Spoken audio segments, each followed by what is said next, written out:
I'm Tiffany Taylor for The Hollywood Reporter, and the Emmy nominations voting window is right around the corner. It opens June 10th. So today, THR's awards columnist Scott Feinberg is sitting down with me to talk all things Emmys. So Scott, thank you so much for being here. Thanks for having me. You've said this year could be the year of the comeback kid, where performers who've previously been overlooked may finally get nominated this year. So why is that? I think the thing that happens at the Emmys, because there's so much good TV out there right now in the era of peak TV, is that once they have moved on from you, they don't often go back to you. So if you have been nominated in the past, but then you weren't nominated for, let's say, season 2, or if you were never nominated for season 1, usually that's it.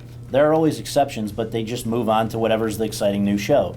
This year, because there are so many shows from last year that have either ended, like The Americans, or that had a year off, like Handmaid's Tale, Stranger Things, The Crown. There are many openings in the acting categories as well. And so if you look at a category like Best Actress in a Drama Series, 5 of last year's 6 nominees are not eligible.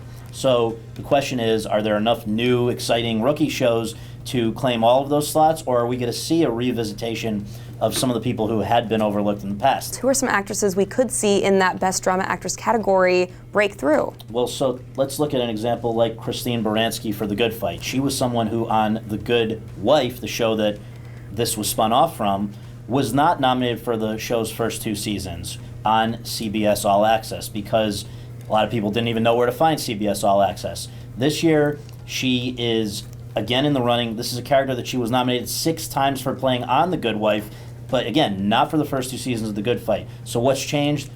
The profile of CBS All Access was really raised by Jordan Peele's show that went on there, The Twilight Zone, the reboot. I think a lot of people found that. I think she realized that she has to do a little bit more out here in LA where a lot of the voters are, and where a lot of the entertainment press is. So she came out here and sort of beat the pavement a little more than she has in the past. I think she gets in for the first time. Jodie Comer from Killing Eve was not nominated last season, the first season of Killing Eve. However, for the second season, she's already beaten her co-star Sandra Oh, who's the only returning contender from last year that was nominated last year, will be nominated again. She beat Sandra Oh at the BAFTA TV Awards. Nice and clean, just like you taught me. It's hard to imagine her not also now getting her first nom, having not been nominated for a prior season on that show. So there are many others we could go through, probably Laura Linney for Ozark. I love you. And maybe even Mandy Moore for the 3rd season now of This Is Us. Let's go home.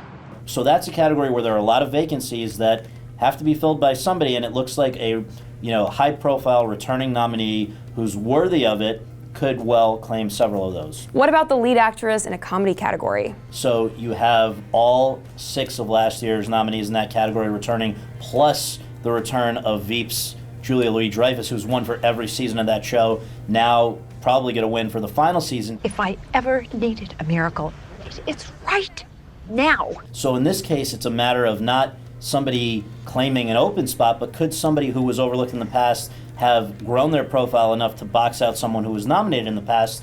And I think in the case of Alison Brie from Glow on Netflix, I think she could get in.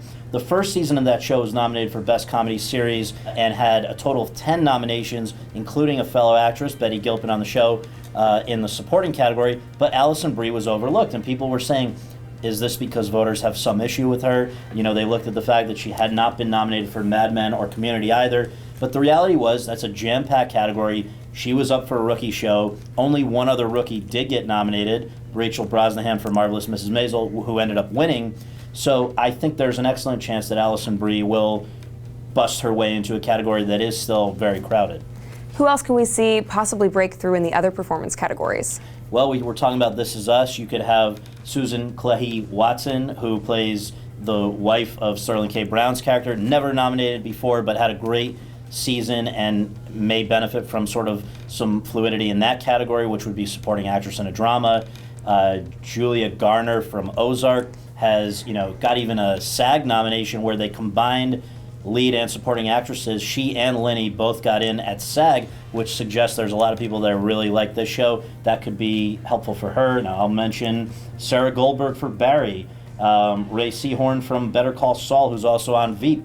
And then, of course, from Game of Thrones, there are people who have never been nominated who, on the last shot, may get in there. Sophie Turner seems like the best bet again in Best Supporting Actress in a Drama. Without Littlefinger and Ramsay and the rest, I would have stayed a little bird all my life.